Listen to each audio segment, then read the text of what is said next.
네, 반갑습니다. 마음대잔TV 마음대잔 한나로서입니다. 부부 셀프링 홈스쿨링 영상을 함께 합니다. 영상 시청하시는 모든 부부들이요, 정말 행복하시고 조화로운 삶이 되시길 바랍니다. 서로 소통도 좀 깔끔하고요, 서로 유머도 좀 많고 생기도 넘치고 서로 삶의 중요한 것을 함께 공유하고, 네, 서로 개방하고 이렇게 사는 삶이 되시길 진심으로 바랍니다. 제 영상 시청하시는 모든 분들이 그렇게 됐으면 좋겠습니다. 네, 영상을 자주 방문해 주시는데요, 이왕이면 구독, 좋아요, 알림을 눌러주시면 더욱 좋습니다.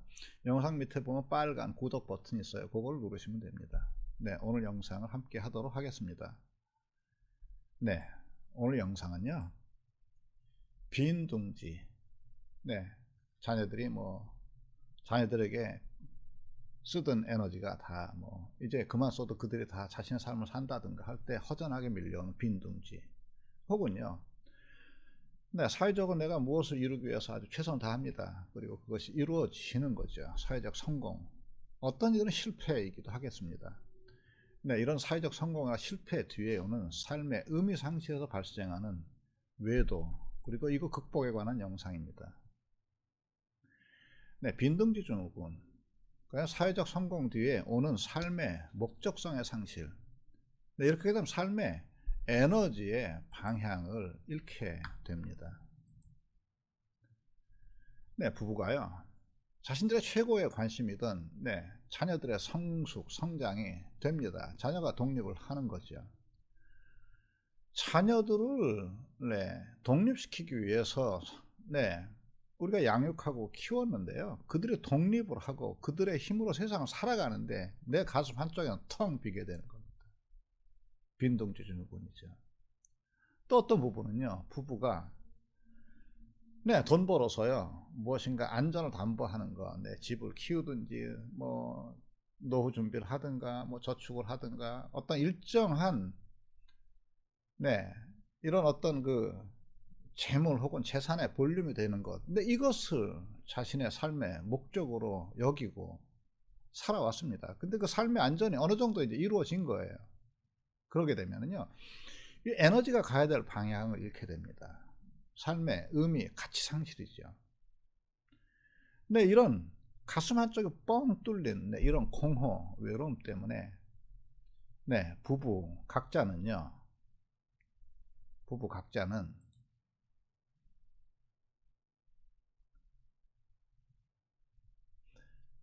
각자는 자기 욕구를 해소하기 위한 방편으로, 네, 외도를 택하기도 하는 거죠. 이런 사람들의 특징은 그동안 자녀의 양육과 자신들의 안전을 최우선으로 여기면서 이것만 되면 다른 것들은 다 그냥 차선의 것으로 여기고 사는 거죠. 부부간의 거리감 같은 것은 당연하게 생각합니다. 부부가 몇 년 동안 각방을 씁니다. 부부생활 안 하는 부부들 너무너무 많고요. 그 부부는 삶에, 네, 재밌고, 그 다음에 어떤 경우는 삶의 어려움이나 슬픔이나 이런 자신의 정서 이런 것을 교환하지 않고 그냥 살아갑니다. 소통부재죠. 그러면서 부부가 함께하는 삶을 멀리 하는 거예요. 이렇게 되면 부부는 자신들이 만든 그 관계 공허, 자신들이 만들었어요. 그 부부가 서로 살피고 살지 못하고 그걸 중요하지 않고 자녀나 삶의 안전이 중요하다고 생각해온 그 부부가 그렇게 만들어 온 그 관계가 관계 공허를 주는 거죠. 네. 근데 이렇게 공허감이 오면 아주 성숙한 자기 책임을 지는 인물들은요, 이런 관계의 위기, 관계 공허의 위기, 이런 것을 나는 누구인가 하는 자존의 위기를 새로운 삶의 의미를 발굴하는, 네, 이런 자신을 상승시키는 에너지로 씁니다. 그런데요, 어떤 이들은요, 이 관계공허, 삶의 의미 부재를 다른 것으로 채우려고 하는 거예요. 술, 도박, 옛 친구를 찾는 관계중독, 골프, 음식, 그 다음에 자기 용모 가꾸기, 등등등 쇼핑 이런 거에 몰입하게 됩니다. 그러면서 부부는 각자 자기의 욕망의 해소를 위한 각자 도생을 하게 되는 거죠. 부부 각자 스스로 아내는 아내대로 남편은 남편대로 마음의 빈 곳을 채우고 열정을 쏟을고 이런 것을 두리번거리게 되는 것이죠. 이런 과정에 외도가 발생합니다. 이런 경우의 외도는요, 일회성의 만남인 경우가 드물어요. 누군가를 사귀고 그 사람과 삶을 나눕니다. 그 사귐이 오랜 기간 동안 유지되는 특성을 보여요. 이런 류의 외도도 배우자에게 발각돼야 끝납니다. 이런 외도의 특징, 아까 설명해 드린 것처럼 외도가 발생하기 전에 부부 각자의 삶이 안전 중심의 피상적 관계거나 부부가 서로에 대한 사랑과 헌신이 메마른 상태를 그대로 유지하면서 우리는 어쩔 수 없어 이렇게 살아가는 끝에 발생한다고요. 그런데 이런 외도로 인한 마음의 빈 공간 채우기, 이런 외도로 마음의 빈 공간 채우기, 환상놀이입니다.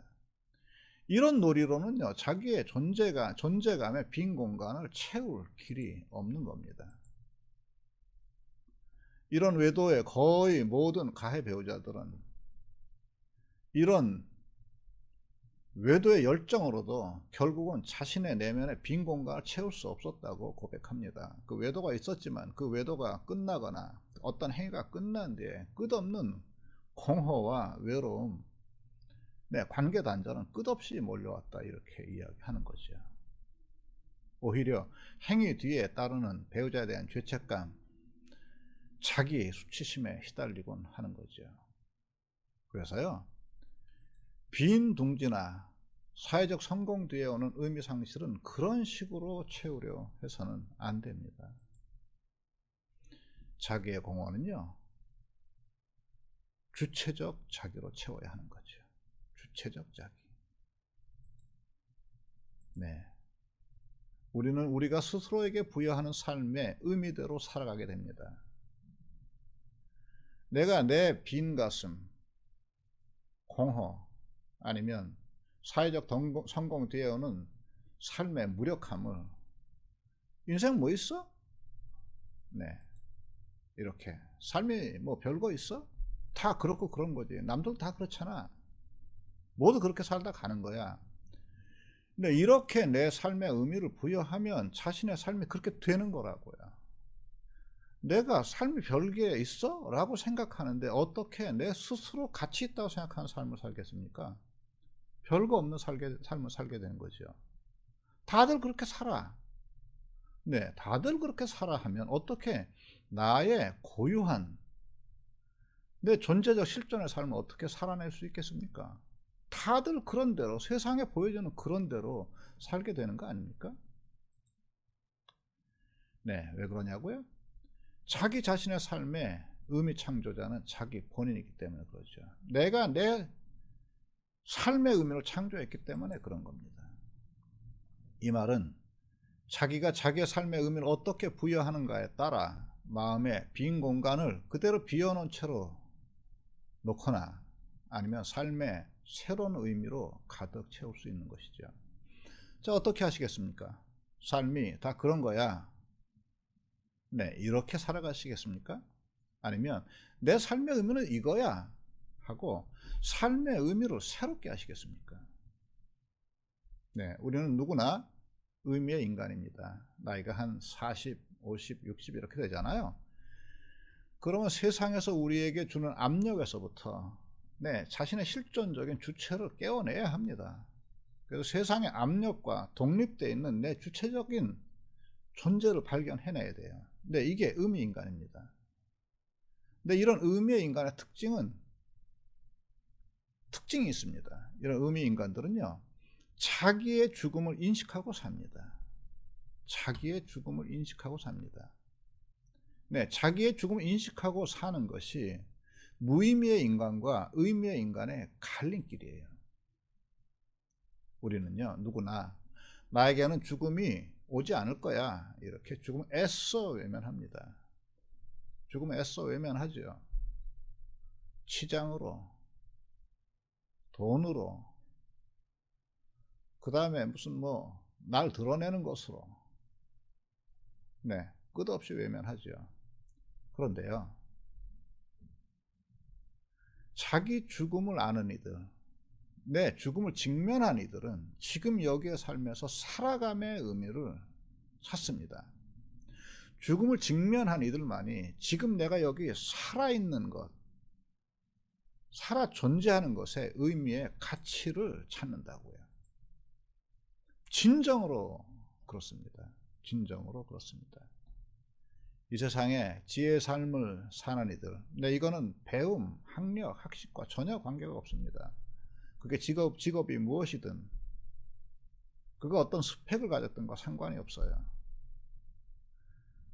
네, 진정으로 죽음을 자신의 내면에서 마주 바라본 이들만이 네, 삶의 의미를 찾고 발견하고 그 삶을 살아가는 거죠. 잠시 호흡을 고르고 마음을 가다듬고 한번 상상을 해보십시오. 이런 상상을 한번 해보십시오. 네, 죽었습니다. 내가 죽었습니다. 그리고 내가요, 내 장례식의 하객으로 초대가 됐습니다. 내 장례식을 합니다. 네, 내 장례식을 하는 거예요. 향 냄새가 진동하고 영정 사진도 보입니다. 배우자와 자녀들 그리고 하객들은 내가 어떤 삶을 살았는지 나에 대한 기억을 이야기하고 있네요. 그들은 내가 얼마나 많은 재산을 가졌는지, 무슨 공부를 했는지, 어떤 학위가 있었는지, 네, 그런 얼마나 인기가 있었는지 이런 이야기를 하지 않네요. 그들은요, 내가 나의 삶을 얼마나 사랑했는지, 내가 얼마나 배우자 자녀들에게 성실한 헌신의 사람이었는지, 내가 어떤 삶의 가치를 갖고 살았는지를 네, 이야기하고 하는군요. 그들은 내가 어떤 사람이었는지에 관해서 이야기합니다. 내가 무엇을 이루었느냐에 대해 이야기하지 않고요, 내가 세상과 사람을 어떻게 대했는지에 관해서 이야기합니다. 네, 상상을 멈추십시오. 네, 자신의 네, 죽음의 모습을 보셨습니까? 네, 그럼 이제 우리가 어떻게 살아가야 되는지가 혹시 보이나요? 진정으로 죽음을 한번 직면하셨으면 우리는 스스로 알게 될 겁니다. 내가 어떤 사람이 돼야 하는지, 어떤 삶을 살아야 하는지. 네, 진정한 죽음을 직면했으면 이게 보입니다. 내가 어떤 사람이 돼야 하는지, 어떤 삶을 살아야 하는지. 네, 그게 나의 전체, 내 삶의 전체, 내 삶에서 내가 부여한 삶의 의미입니다. 네, 그런 의미의 인간이 되십시오. 그래야 우리 앞에 있는 네, 빈둥지, 증후군, 그 다음에 삶의 어느 정도 성취 뒤에 오는 네, 에너지의 소멸로 인한 의미, 가치의 소멸, 네, 이것을 건너뛰고 새로운 삶의 의미의 인간이 될 수 있습니다. 네, 그게 궁극에는 우리 안에서 깨어난 의미의 존재입니다. 이 의미의 존재가 우리 가슴을 채우면 우리의 공허, 빈둥지는 채워지게 됩니다. 네, 당신도 저도 그리고 이 영상을 시청하는 그 누구도 우리는 의미의 인간입니다. 우리가 우리에게 그 의미의 인간을 부여하면 우리는 의미의 인간이 되는 거죠. 네, 스스로 이제 의미의 물음에 답해 보십시오. 자, 우리는 의미의 인간입니다. 네, 제가 세 가지 토픽을 드리겠습니다. 여기에 스스로의 의미의 인간으로서 이 의미에 답을 한번 해보십시오. 부부란 무엇입니까? 자녀란 무엇이죠? 그냥 한 공간에 있는 건가요? 삶의 가치란 무엇입니까? 이 세상이 우리에게 끝없이 들려주는 이야기, 거기에 맞춰 사는 게 삶의 가치인가요? 네. 의미의 인간이 되십시오. 구독과 좋아요 알림 눌러주시고 다음 영상에서 또 뵙도록 하겠습니다. 네, 고맙습니다.